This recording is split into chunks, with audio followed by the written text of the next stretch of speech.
Good morning, everyone. We welcome you today to our Sunday morning roundtable discussion on November 29th, 2020. So glad you could be with us today.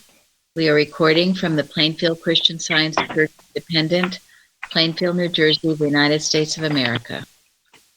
And we will begin with our morning prayer. Good day, everyone. I'm reading from No and Yes, page 30. God's law is in 3 words, I am all. And this perfect law is ever present to rebuke any claim of another law. It is truth's knowledge of its own infinitude which forbids the genuine existence of even a claim to error. This knowledge is light, wherein there is no darkness, not light holding darkness within itself.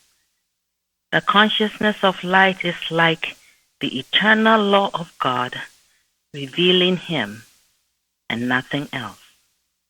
Mary Baker Eddy. Thank you. Watching point. Watch number 218. Watch lest when animal magnetism suggests that it's becoming more powerful and aggressive, you neglect to build up your consciousness of God's infinite power to correspond with this seeming increase in the lie. One must continuously carry the recognition of truth as able and adequate to overthrow error of any sort or magnitude. In Nehemiah 1:5, why does he call God terrible? Perhaps that was his effort to build up his recognition of God's almightiness and power to overthrow the lie, no matter how big it claimed to be. As the claims of animal magnetism enlarged to their own destruction, he wanted to be sure that his sense of God's power was proportionately increasing. End quote. Thank you. Okay, comments for that. Well, I've learned here that the only power the lie has is what we have, what we give it. It has no power of its own. Only God has the only power.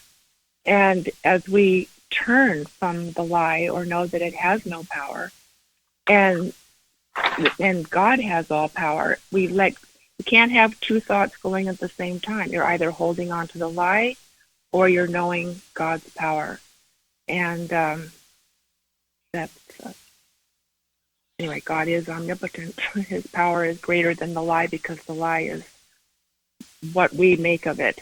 And when we turn from it, it's nothing. Thank you. That is a really basic truth in science. And it was one, it took a long time for me to learn that.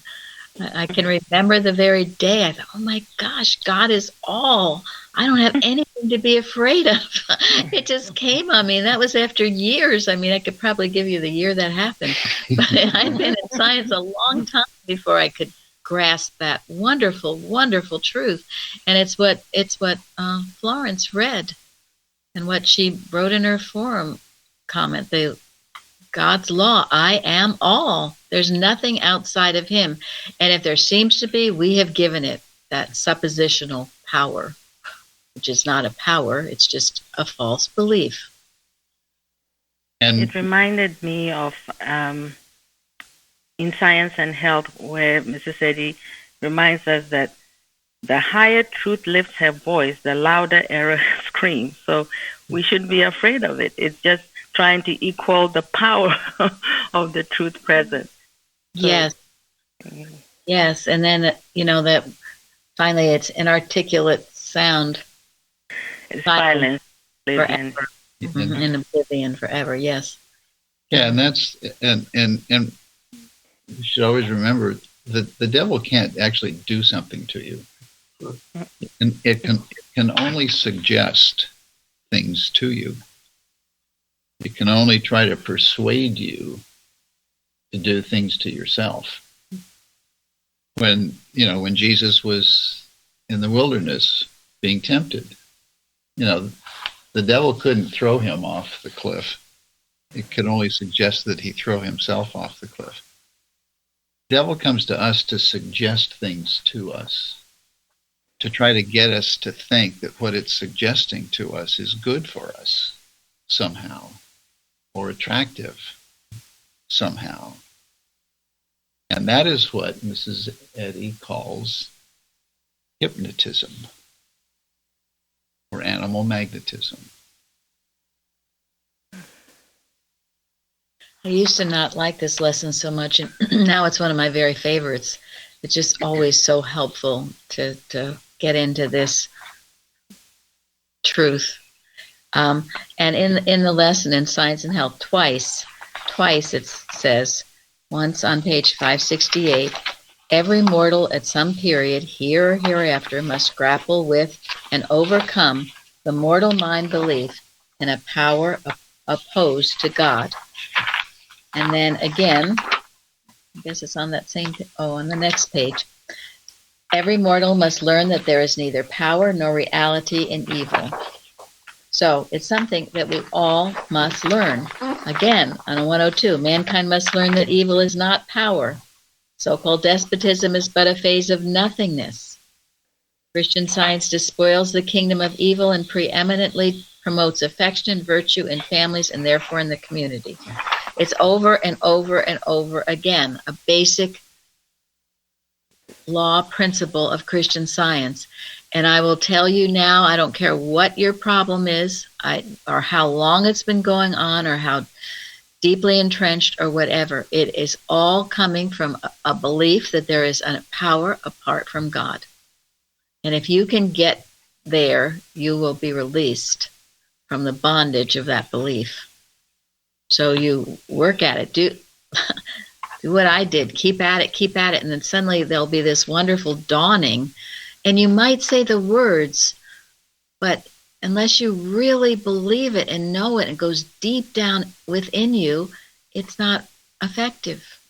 The words are a starting point, but it's got to be deep within you. If we also love the truth of the word, the truth that it's saying, I think that's what that helped me along the way. Like I began to, it's something I got to love. I was so grateful. I think the gratitude first, and then it starts to really mean and feel something. Otherwise, it was just words. Right. Right. You gotta get to where you really know that God is terrible. Yeah. No, without a doubt. But I mean, think about it. Think of what the false beliefs, how aggressive they are, and they use the television to influence you. They use the internet now to try to influence you. They're making all kinds of suggestions to influence you. Mary was just reading Dr. Fauci. We're going to have a dark Christmas. Thank you very much. Thank you very much. What a lovely prediction. I turned on the TV for 1 second, and there he was. I said, oh, brother, turn it off. The devil can't make you have a dark Christmas. Yeah. It can only suggest to you that you're going to. You either buy it or you tell it where to go.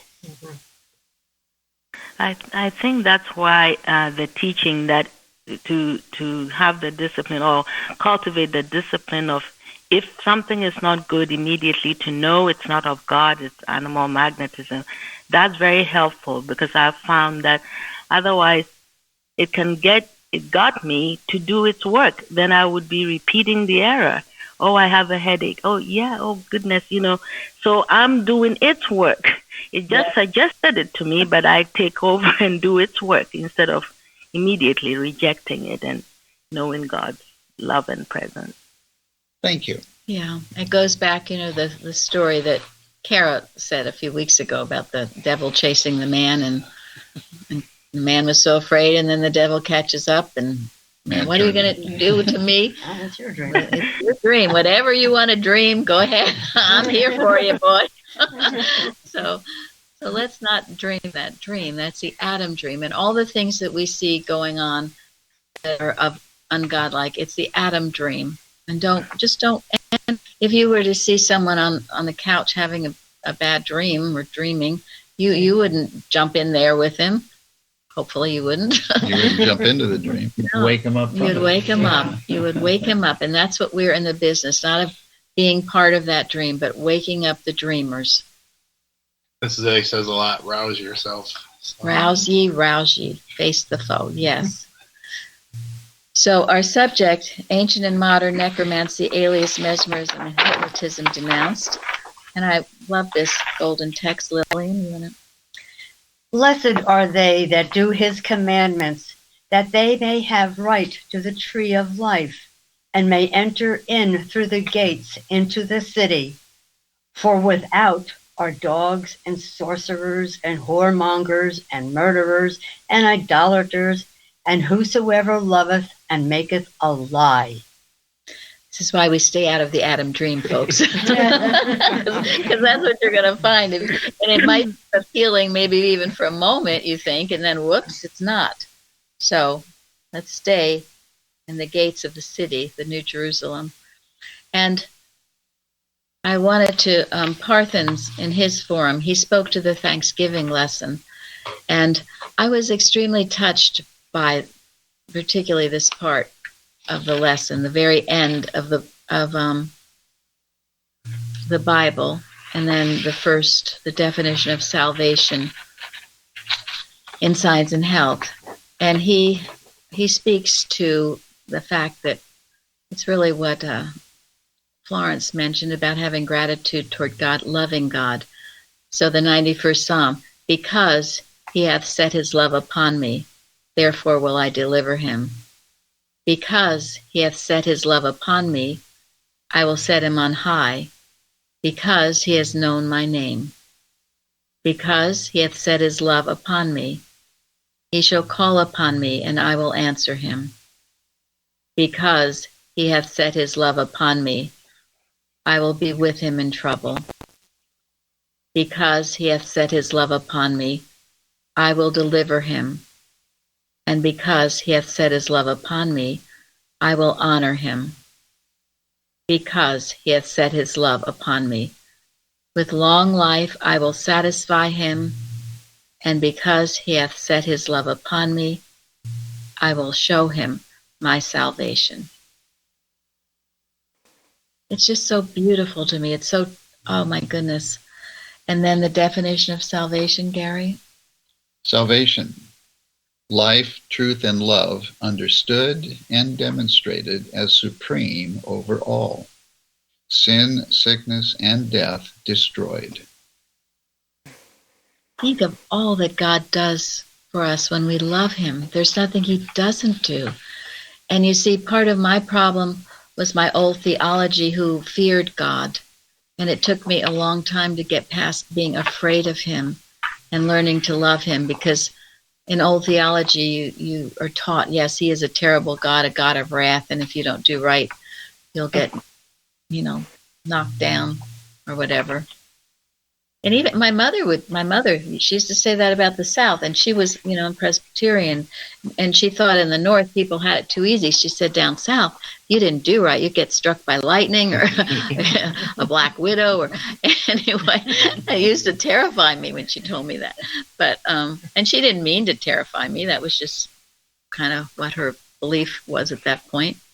And it's taint so honey, as we know, it's not the truth. God is not a wrathful God, and there's nothing you could do that could cause him to turn on you in any way. He's love with a capital L. So just as the sun shines, God loves. You don't have to try to please him or do anything, really. But it's of your benefit when you learn what he is, when you learn to love him. And as Florence said originally in the beginning, to have gratitude for him. Then you become receptive to this sun that's pouring out all his love. And great goodness to you, just as the end of that psalm said. He never withholds. We withhold it from ourselves.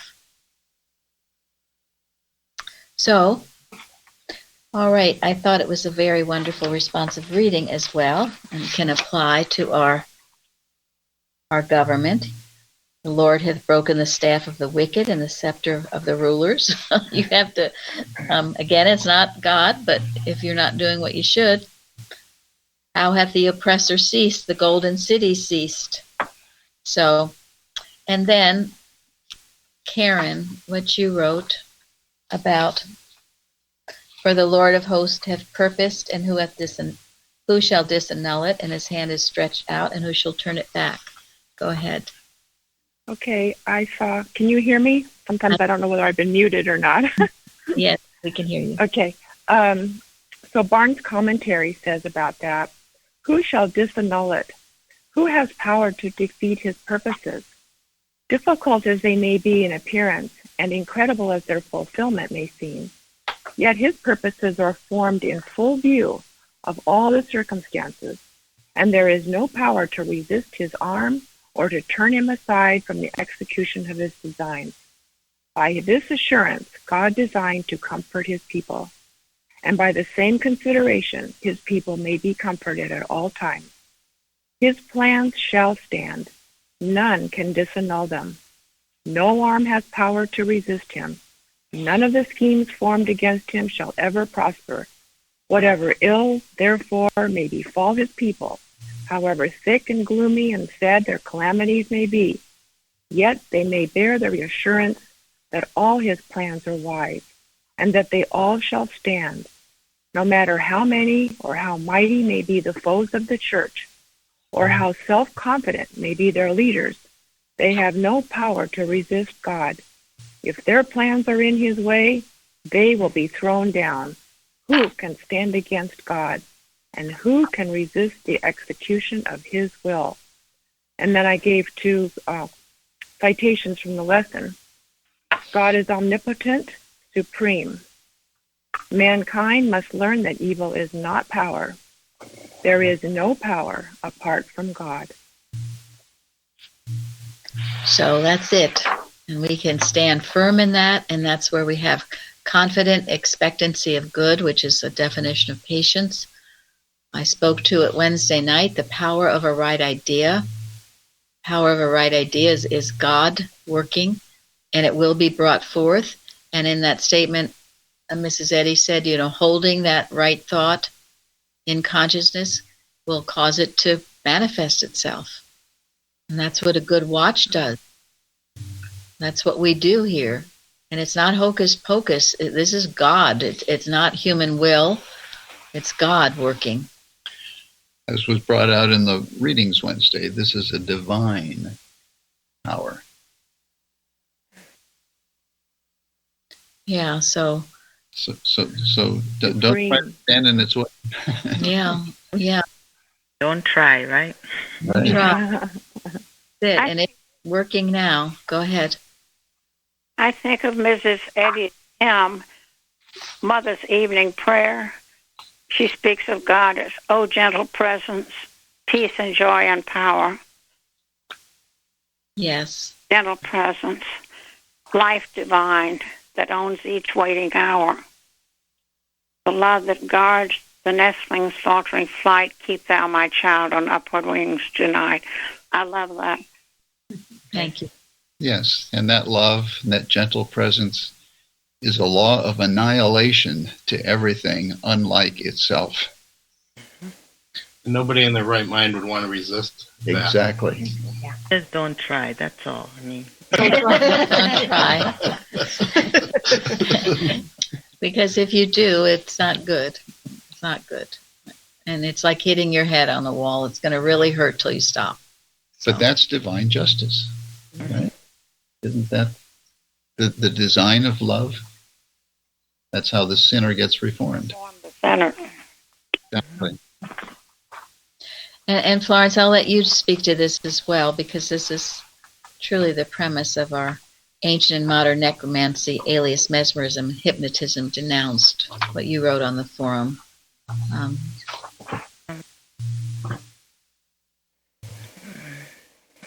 One moment. Yeah, just it's well now.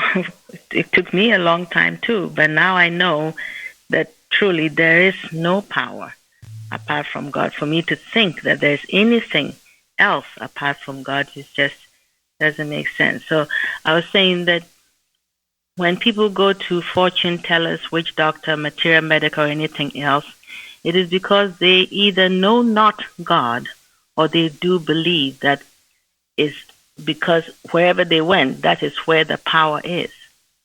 I'm grateful that I now clearly realize that anything I allow to disturb my thinking is something I still believe has more power than God. And this is why Mrs. Eddy in Science NL has given us all these. First, there is no power apart from God. Omnipotence has all power, and to acknowledge any other power is to dishonor him. Then it says, no power can withstand divine love. The power of Christian Science and divine love is omnipotent. It is indeed adequate to unclasp the hold and to destroy sin, disease, and death. And then it says also, what God cannot do, man need not attempt. And then the Bible, as well as Mrs. Eddy's other writings, have endless statements about God's omnipotence, omnipresence, omniscience, and omni-action. The simple statement, is there anything above God's head? That's from Dorothy Ricky's Wonderful Things Are Happening, is a real quick reminder. And then I said, is it not wise then to spend enough time making our own in order to be aware consistently of the supremacy of our ever-present God? Other systems may heal physically, while God alone heals both physically and morally. Should we even begin to think about the costs involved in other systems? Let's not forget this law. I am all. Thank you. You know, I've known people in their past, maybe not having a great understanding of science at that time, who have gone to those tarot places or whatever, had things told to them, and then they live in total fear about it. Yeah. So it's an abomination to the Lord, is what the lesson says. And I looked up that word, abomination. Object of extreme hate, defilement, pollution, evil doctrines and practices, vile, wicked, morally wrong. So all those things that Lawrence mentioned in the lesson, stay away. Do not, no. And as we've talked about, you know, we see them more and more. Every town seems to have a little tarot card reading or something else. Does every town have a church? It's better. It should. We have them here, but we also have the tarot readers also. Well, so that's true here as well. We do have the churches, and we also have the tarot card readers. And so you stay away from it. Don't even be tempted at all. I like that thought, that definition of it being pollution. That's the way it feels when, you know, some of these beliefs come on, like you got smog in the head, you know. So yeah, and you know, I work about it. Get thee hence, Satan. Every time I pass that little store, that's what I say to myself. Get thee hence, Satan. You have no place here. You can't prosper here. You can't prosper anywhere because you're not of God. You're godless. But when people don't have a right sense of God, then they flounder, and that's why they turn to it. So, and this is why it's so important to instill in your children God, so they are not tempted by these other things. But the other thing, what a contrast, though. They're always telling you what's in the future, even if the next day is something in the future, when eternal now is what we are learning to live with, you know, the present. Yes. So true. So, Yeah, so we stand strong there and aren't in any way tempted. And we know, I mean, I have learned, and I didn't know this for a long time, I've known this more recently, that Hitler and all of that went on there, he practiced the dark, what's it called, the dark arts.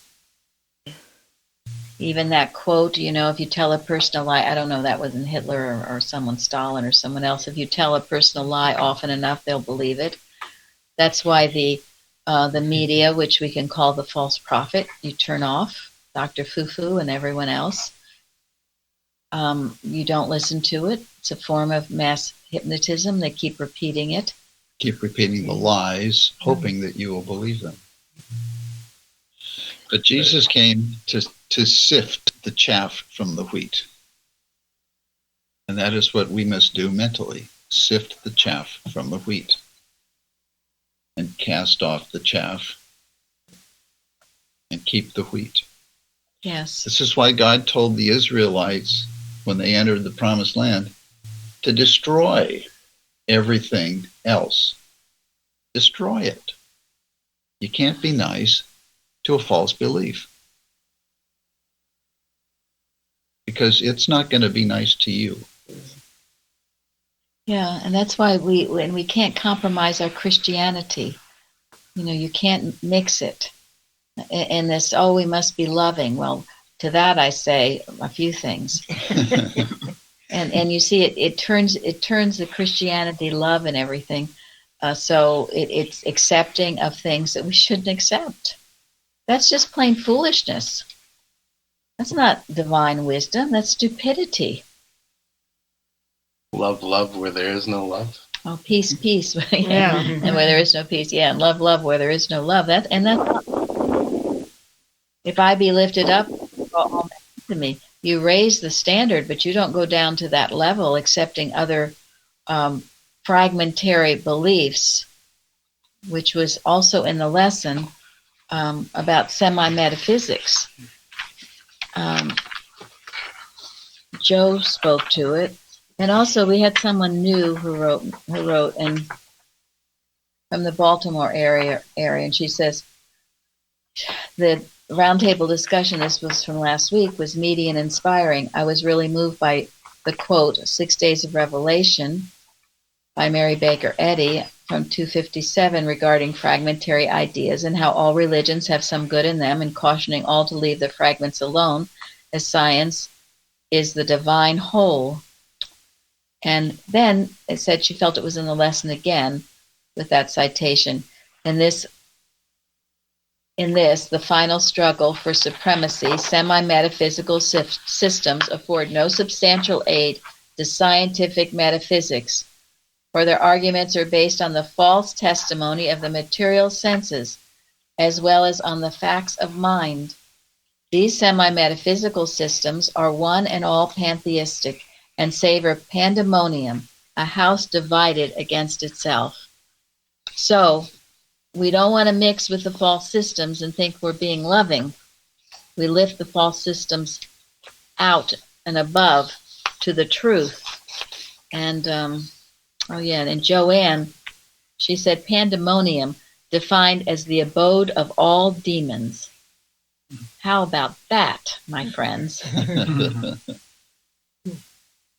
But this idea of tolerating false beliefs, we love people, but we don't tolerate false beliefs. And that's the important distinction, because tolerating false beliefs really is a form of suicide. Think about it. Either individually or as a nation, to tolerate false beliefs is a form of suicide. You don't want to go there. Yes, we love God's creation, but we do not tolerate the false beliefs.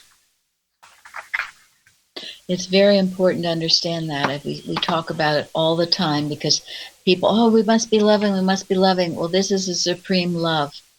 You love people, and if you really love the people, you're going to release them from the false systems. But it doesn't mean we love the false systems and all the error that goes on and that we're going to compromise ourselves with those false systems. That is utter foolishness and worse. And that's not love. And Mrs. Eddy makes that really clear. And there are many false systems out there right at this moment, and they're demonic. The definition of pandemonium, the abode for demons, great. So we don't need that. It's what the golden text said. We stay in the city of Jerusalem. We don't go out to the other Adam dream. And some of them are quite aggressive. They're not even trying to be subtle anymore. Yeah. And it's not that we fear them or that they are becoming more powerful. They are coming to the surface to be destroyed. And that is what we as Christian Scientists need to stick with. These false beliefs, whatever they call themselves, false religions, false government systems, yes, false whatever. Witchcraft, which we are told has been on the rise. They are coming to the surface to be destroyed. And the only thing that's going to destroy it is the truth. And that is our job. And there's great safety and peace and joy in this. You see clearly, there's never anything to fear. Remember my aha moment when I realized God is all. So there's nothing to fear, but everything to rejoice in as we do this work. Now, it's interesting. Someone was saying that just the forum comments are so wonderful, and they are. Someday we're going to probably make a book about them. And so you picked up on the two different stories in the lesson, both dealing with rebukes, by the way. So, Linda, the first one, and explain briefly what happened in that one. The first story, I believe, is with the child that has the lunacy. The lunatic, yeah, sore vexed. Right, enjoying himself in the fire. And yes. And the disciples couldn't cure him. I also loved what I think it was Carrie added about that, but I guess you'll get to that. But I found in Divinity Course, the Blue Book, something Mrs. Eddy wrote that just really spoke to me, just with this belief of lunacy.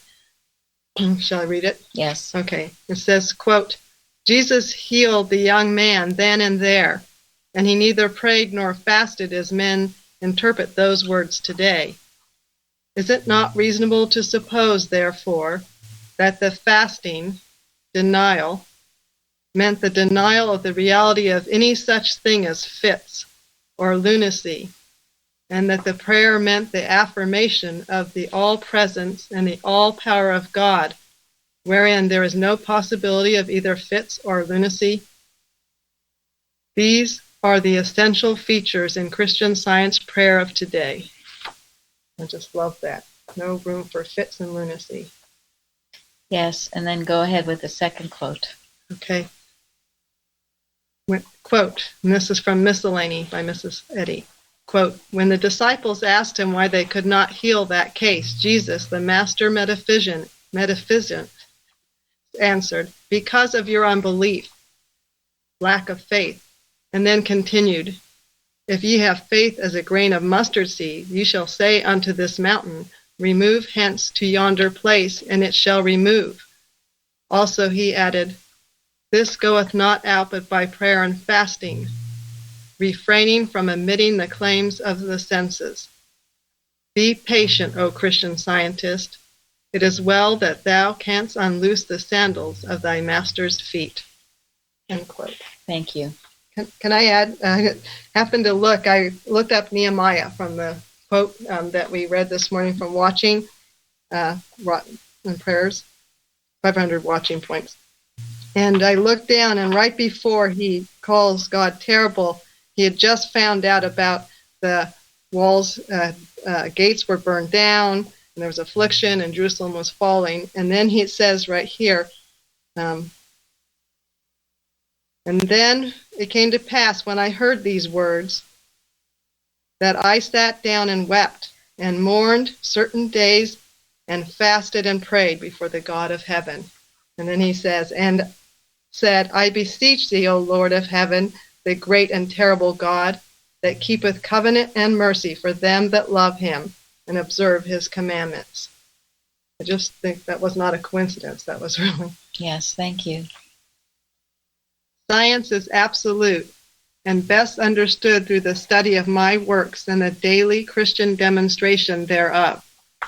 It is their materiality that clogs the progress of students, and this kind goeth not forth by prayer but by prayer and fasting. It is materialism through which the animal magnetizer prays, and in turn becomes a prey. Spirituality is the basis of all true thought and volition. Assembling themselves together and listening to each other amicably or contentiously is no aid to students in acquiring solid Christian science. Experience and, above all, obedience are the aids and tests of growth and understanding in this direction. With love, Mary Baker Eddy. Thank you. It's a materialism in students that the animal magnetism preys on.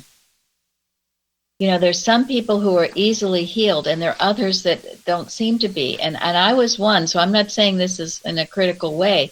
But if your materialism, your unbelief, whatever it is within you, it's hard to reach until those walls get broken down.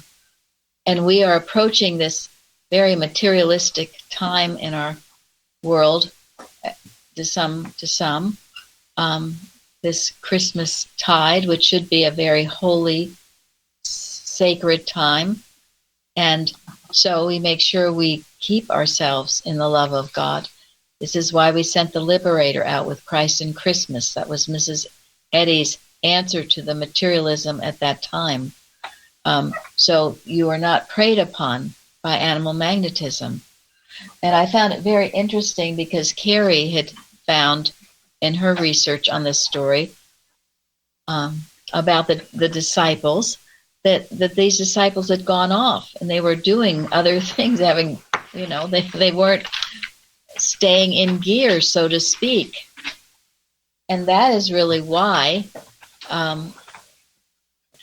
they were unable to do the healing work needed to be done. They weren't, what does Mrs. Eddy say? Never absent from your post, never off guard, never ill-humored, never unready to work for God. This is obedience. And so this is what we must... This is the state of mind. The state of mind that we live in. We have to keep ourselves in. And it's a discipline. But it's a safety. And it's a privilege. Yeah. And it's a joy when you do it. Willingly, exactly. Yeah. Well, if you're not willingly doing it, you're not doing it, right? I mean, we do what we really want to do in life. Well, I think that's why you can't tolerate, you know, all the bad, the wrong thinking and everything, is because God made us to express His qualities, to do what He wanted. And the fact that people are out there not doing it means that they don't have their purpose. And I, for one, after coming here, having found my purpose, I love it. And I want everybody to feel that. It's wonderful. So it makes all the difference when you get that purpose going. Otherwise, you know, what's it all about, Alfie, is that song. But Carrie quotes from the Gill exposition of the entire Bible. It seems that Christ not only suggests that faith was greatly wanting in his disciples, for which reason they could not cast out the devil and heal the lunatic, but they had been waiting in prayer to God to assist them in the exercise of their miraculous gifts, and that whilst Christ and the 3 other disciples were on the mount, they had been feasting and indulging themselves with the people, and so were in a very undue disposition of mind for such extraordinary service, for which the Lord rebukes them. Lord, meaning Christ Jesus, rebukes them. So here 3 of his disciples and he were on the mount in a very exalted state, and the other disciples were not. This is why we talk about keeping your violin in tune, and not getting into that materiality of the world. It is a discipline. And frankly, all that's going on now with this nameless nothing has been a great discipline for many people who like to party and do travel and do all this stuff all the time, and have taken no time for God Almighty. For prayer and fasting. For prayer and fasting. And then Carrie also made an interesting, she compares this story to the story of, the Father believes. It says, in Mark, there's an important dialogue between Jesus and the father of the boy regarding faith, but no mention of the mustard seed.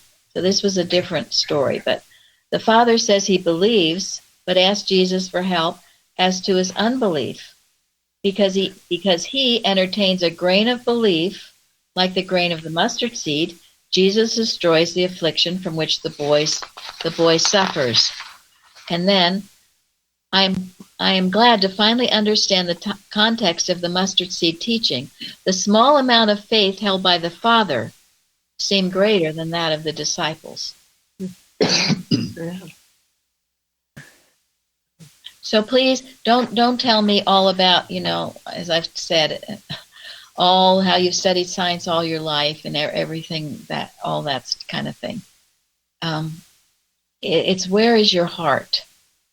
Where is your heart? I thought that was a very interesting kind of a comparison, because the disciples had been traveling and being with Christ Jesus, and yet there was still a lot of materiality in there, so they were unable to gather themselves up together to heal that person. They may have thought, oh, we're special. We're already here. Yeah.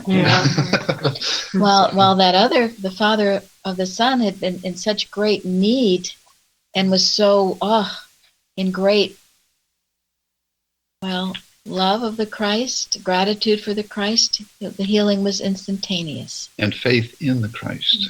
Yes. Faith in the Christ. That's the danger of that. I'm a Christian Scientist, and then quote for years. That means too much. My goodness, yes. So, and in both the cases, the next healing was of the unclean spirit, and Jesus rebuked him. And Carrie wrote about Jesus rebuked him, checking his insolence, despising his flattery, and refusing to receive a testimony from him, which he wanted not, lest it should be thought he had a familiarity and confederacy with him. He said, hold thy peace and stop thy mouth. I need no such witness as thine, nor thy praises. I am not soothed by thy flattery, nor is my mouth to be stopped, or power restrained by such methods. Wherefore, he adds, come out of him. I will not let thee alone. So, I will give a testimony of who I am by the dispossessing of thee out of this man. And maybe that was his unclean spirit. His materiality is trying to flatter and get his way by flattering in other ways. But Jesus was having none of it. And in both instances, he rebuked, and that definition, to silence, to heal, to restrain, to calm. But it must be done, especially in dealing in situations like this. First, of course, you rebuke the error in yourself. When error talks, get thee behind me, Satan. You don't listen. You rebuke it.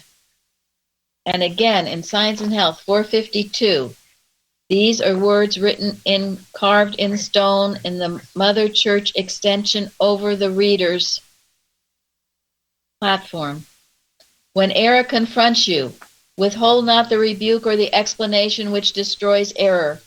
Never breathe an immoral atmosphere unless in attempt to purify it. So, are you doing that to yourself in your daily walk? And this is why all these, maybe none of you take part in any of this, but all those Christmas parties and other things, are you ready to go into that atmosphere and rebuke it? Because most likely it's going to need it. This is very important. Jesus' rebukes were what? Fearful. Fearful. This was a side of science I had not seen until I met Mrs. Evans. I'd never seen this side. It's all God is love. We must be loving. Well, true, but you have to have that sword in hand. Or, because believe me, I tried that other thing. It didn't work. Just being loving all the time. It was not work. Does not work. So, but having that sword does work. And again, it's not about people. It's about the error. We're not being mean and cruel to people, but boy, that error, we have a right to just smack it down and destroy it. And when it blesses one, it blesses all. We destroy the error out of love for the person that is exhibiting it. Yes. Right? That's how you discipline a child. That's how we discipline one another. And that's how we should be willing to accept the discipline in ourselves.